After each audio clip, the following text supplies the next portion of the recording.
In a quiet, forgotten town nestled deep in the Appalachian woods, there stood a long-abandoned hotel. The locals never spoke of it, except in hushed tones or drunken ramblings. It had once been a lavish escape, a golden-lit place where travelers came to find peace. But after the disappearance of a little girl named Elsie in 1971, it was closed overnight, shut tight like a wound that refused to heal. Now, it was nothing more than a broken silhouette against the moonlight, hidden by curling mist and strangled vines. But for Vincent, an urban explorer with a taste for lost history, it was the perfect place to spend the night. With a flashlight, his backpack, and a recorder for his vlog, Vincent arrived at the rotting building just after dusk. The air smelled like mildew and old wood, the kind that's been soaking in silence for decades. "I'll be staying in room 217 tonight," he said into the camera, his voice echoing off the decaying walls. "They say it's where Elsie was last seen." The wallpaper peeled like shedding skin. Carpets were threadbare. Paint bubbled along the ceiling, and every step sent up a whisper of dust. Vincent found room 217 on the second floor. The brass numbers were tarnished, the door slightly ajar. Inside, the air was heavier. It had that strange stillness, as if the room was holding its breath. He unpacked, set up his camera, and laid down on the old mattress, its springs groaning beneath him. He whispered into his mic, "If you're here, Elsie, say summit." Silence. He sat back down, camera still rolling. "Maybe this is exactly what I wanted," he said, laughing nervously. At 2:17 a.m., the flashlight flickered and died. In the pitch dark, the door creaked shut slowly, click. Vincent reached for the handle. It didn't budge. Locked from the outside. Then, soft giggling. High-pitched. A little girl's laugh, muffled, like it was coming from inside the walls. He pressed his ear to the paneling. Scratching. Scratching. And then, "Let me out, I'm cold in here." Vincent stepped back, breath ragged. The wallpaper shifted. Beneath the peeling paper, a shape began to show, two small hands, pressing from behind the wall. He staggered away, tripping over the chair. The hands pushed harder, fingers stretching the fabric of the wall like wet paper. And then, a face. Pale. Eyes black as oil. Staring. "I waited for you," he screamed. But no one was listening. Not anymore. Vincent pressed his boot into the overgrown gravel path, each step crunching beneath him as he approached the looming silhouette of the Greystone Hotel. The sky had turned the color of a bruise, and distant thunder groaned like an old man waking from sleep. His backpack was heavy with camera gear, protein bars, a flashlight, and a fresh journal. He planned to document every moment. He stopped at the rusted gate. Its iron bars were warped like something had pushed through them from the inside. Moss crawled up the hinges. With a loud creak, he pushed it open. Still. He muttered into his small body cam. "This is it, Greystone. Closed in 71. They say no one's been here since." The wind tugged at his hoodie. Overhead, the last bits of sunset melted behind the tree line. The hotel rose 3 stories tall, its stone bones cracked and bleeding ivy. Windows, like empty eyes, watched him. He walked up the warped steps and paused. The grand front doors were shattered inward, as if something had forced its way in, or out. Inside, the lobby lay in ruin. Chandeliers hung like broken teeth. The reception desk was covered in dust an inch thick, but the guest book still sat open, the last name scrawled half a century ago, LCM Collins, room 217. Vincent's hand tingled as he touched the page. "Let's find it," he said softly. Vincent stepped further into the hotel lobby, his flashlight cutting through the dark like a surgical blade. He swept the beam across shattered armchairs, a toppled grandfather clock, and the long-forgotten echoes of opulence. Thick dust hung in the air like ash from a fire long since smothered. Each step on the matted carpet released small clouds, and the floorboards groaned under his weight. He turned the camera on himself. "I'm inside now." First impressions, it's definitely been untouched since the early 70s. You can almost feel the silence here, like it's watching you. Then his light caught something strange behind the front desk. He leaned over, a child's shoe, brittle with age. He reached for it but stopped as a shaw. Pristine. The brass numbers gleamed. No mold. No peeling paint. No dust. As if the room had been cleaned just this morning. He stared. This doesn't make sense, he muttered, reaching for the knob. The door creaked open before he could touch it. Inside was darkness. But something waited. Vincent stood frozen at the doorway, flashlight trembling slightly in his grip. Room 217 looked untouched, eerily so. The floral wallpaper had no rips or water stains. The carpet, though faded, was clean. A velvet armchair sat beside a modest desk, atop which rested a dusty journal and a porcelain doll missing one glassy eye. The bed was made. Perfectly. Too perfectly. He stepped inside, every sense screaming for him to turn back. But curiosity was louder. The moment he crossed the threshold, the air shifted, colder, denser, like walking underwater. He turned in a slow circle, filming it all. Room 217. This place, it's like it's frozen in time. Click. The door closed behind him. He jumped, spinning to see no one there. The handle wouldn't budge when he tried it. Locked. Great, he muttered. Guess I'm staying. He set up his gear. Camera on the desk. Night vision ready. He lit 2 small lanterns for ambience, then sat on the bed and opened the journal. The pages were yellowed, brittle at the edges. Written in loopy, uneven handwriting, the first page read. They told me I couldn't stay. But she said I belonged. She hums me to sleep now. Mommy's not here anymore. Vincent. The girl in the vent told me a secret. She says I can live forever if I stay. She says you can too. Before he could react, a soft hum drifted through the vent in the corner. A child's hum. Unsteady. Off-key. Moving closer. He slowly turned toward the sound. The doll on the desk had moved. Its head now tilted toward him. Its mouth slightly open. Vincent's breath caught in his throat. He stared at the doll for a long moment, willing it to be a trick of the light. But it had moved, there was no denying it. Its head, once forward, now angled to face him. Its broken eye gleamed in the low lantern light, and its mouth was just, slightly parted. He took a slow step toward it. Okay, you weren't like that before. Just as he reached out, something thumped, hard, from inside the wall. He froze. The noise came from the vent. Not a rat. Not pipes. It was deliberate. A single, solid thump, like a small fist knocking once. Hello, he said, his voice barely above a whisper. He dropped to his knees and pointed the flashlight into the vent. Dust danced in the beam. Inside, he saw nothing but shadow, until the humming resumed. It came from deep within. A girl's voice, gently lilting up and down in an old lullaby. Musical note, go to sleep, my baby, there's no one here but me, musical note. Vincent jerked back, his heart hammering in his chest. He scrambled to his feet, filming the vent. This has to be fake. Maybe someone's pulling a prank, maybe someone else is in here. He turned fast, scanning. He pressed his ear to it. A whisper followed. Are you my brother? Vincent staggered away. No. No, no, no. He grabbed the doorknob again, still locked. The lantern dimmed, flickered. The room darkened. Then came the scratching. It started behind the wallpaper. Sharp, frantic clawing, like nails scraping for freedom.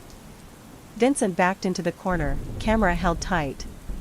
On the wall above the bed, the wallpaper began to bubble and stretch. From inside, a small hand pressed outward. The fingers were thin, grayish, with nails like broken matchsticks. The wallpaper split at the seams. And a whisper echoed from inside. "Let me out. I've been waiting for you." Vincent stared in horror as the small, skeletal hand slowly withdrew into the wall, disappearing as if it had never been there. The wallpaper sagged back into place with a soft squelch, and the room went silent once more, so silent that his own heartbeat felt deafening. He backed away from the wall, not daring to turn his back to it. "This can't be real," he muttered. "It's a dream. Sleep deprivation. I've been in places like this before.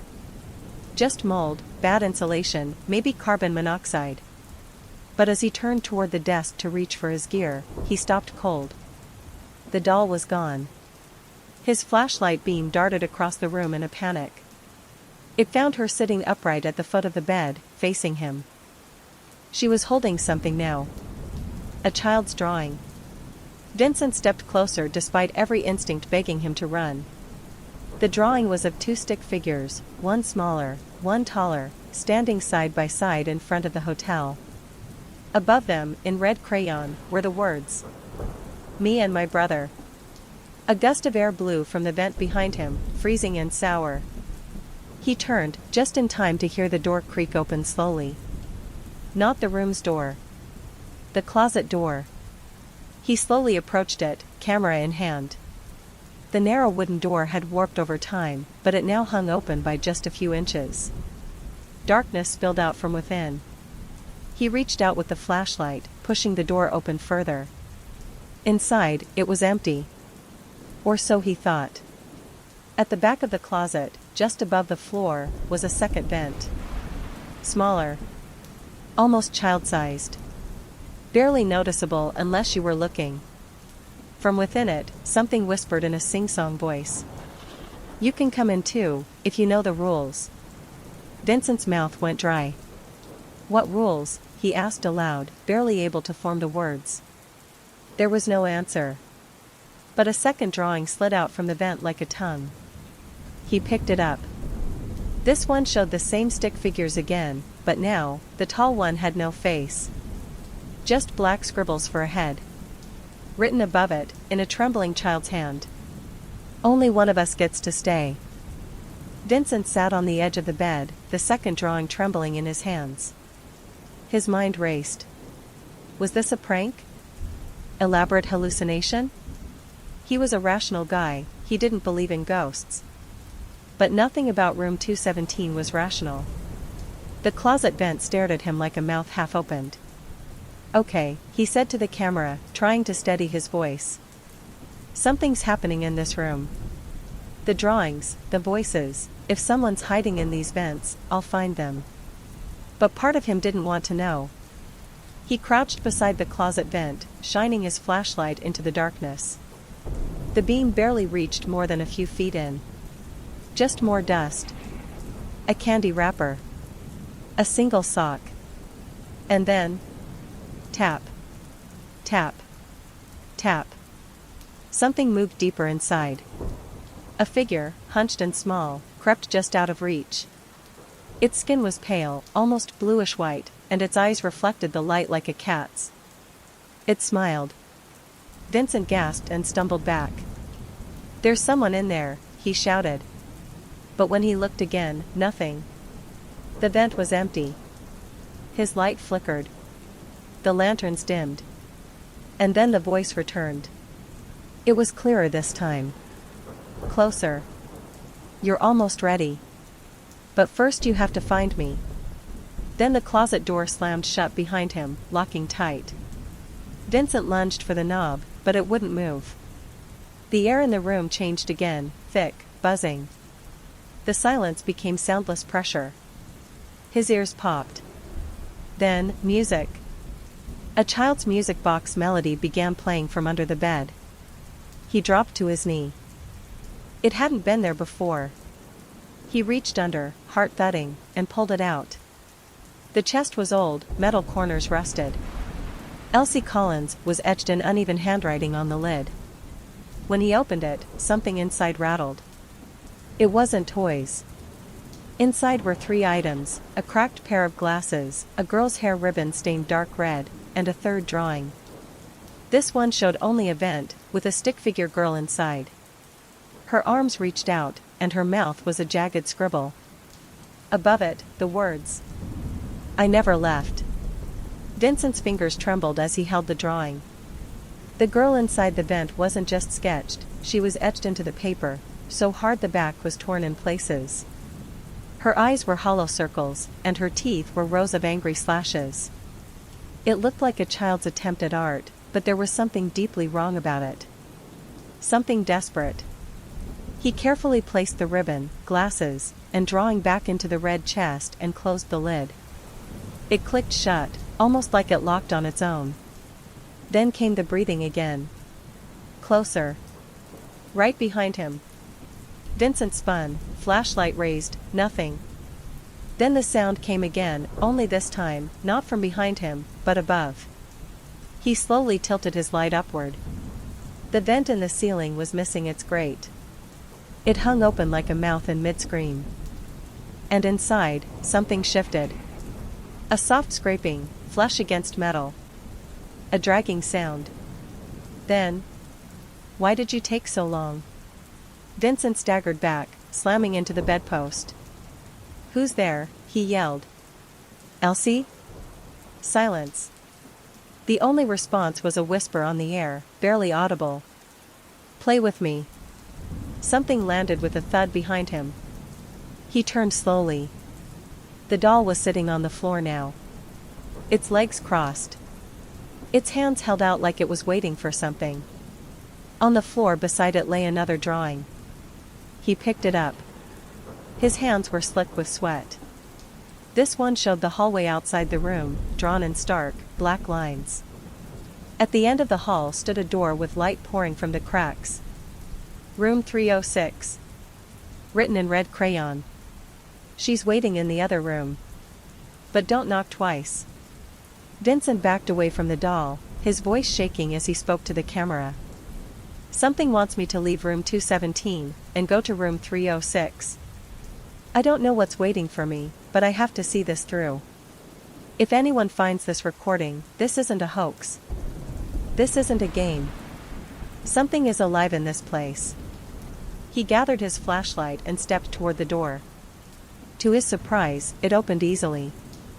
The hallway beyond was colder than before. Longer. Different. The light bulbs above flickered as he walked toward room 306.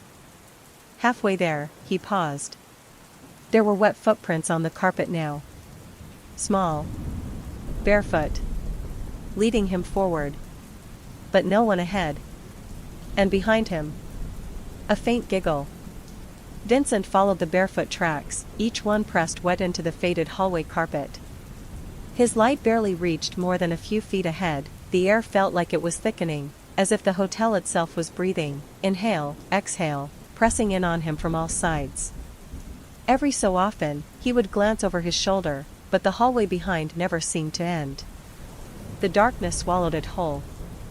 Room 306 stood at the end, just like in the drawing. The brass numbers were clean, gleaming, like they'd been polished. Unlike the rest of the hallway, this door looked untouched by time. Vincent paused in front of it, hand trembling as he reached for the knob. Then he remembered the message on the drawing. "Don't knock twice." He froze. "Okay," he whispered, heart hammering in his chest. "One knock, one only. That's the rule." He lifted his knuckles and gently tapped once. The knock echoed strangely, as though the door were hollow, and something on the other side moved in response. A quiet shuffling sound. Soft feet brushing old wood. Then, nothing. He held his breath. The door slowly creaked open on its own, revealing pitch-black darkness inside. He stepped forward. "Elsie?" he called, voice shaking. A small voice answered from within. "You remembered the rule. Good." He aimed the flashlight inside. The room was different from 217. This one had no furniture. No bed. No windows. Just old, yellowed wallpaper curling in the corners and a single chair sitting in the center, turned away from him, facing the far wall. On the chair sat a girl. She was small, her hair long and matted. Her legs didn't reach the floor. She was wearing a tattered dress and held a cracked music box in her lap. She didn't move. Vincent stepped in, one foot first, then the other. The door shut behind him. Click. "Are you Elsie?" he asked. The girl didn't reply. He walked around slowly to see her face. But when he did, his breath caught. She had no face.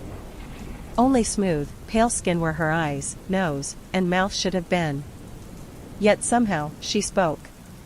"Now it's your turn to choose." Behind him, the wall split. A vent yawned open, stretching unnaturally wide. From inside, a girl's hand reached out again, longer now, fingers curled like they'd been broken and reset. "Come inside," the voice said from both mouths, faceless and unseen. "Only one of us gets to leave." Vincent backed against the wall, the air pressing against his chest like a lead weight. His flashlight trembled in his grip, its beam quivering across the faceless girl's body. She tilted her head toward him. Though her face was smooth skin, no eyes or mouth, somehow he could feel her smiling. Behind him, the vent gaped wider. Rusty metal groaned. The hand inside began to pull itself forward, an arm now, thin as rope and slick with something black and oily.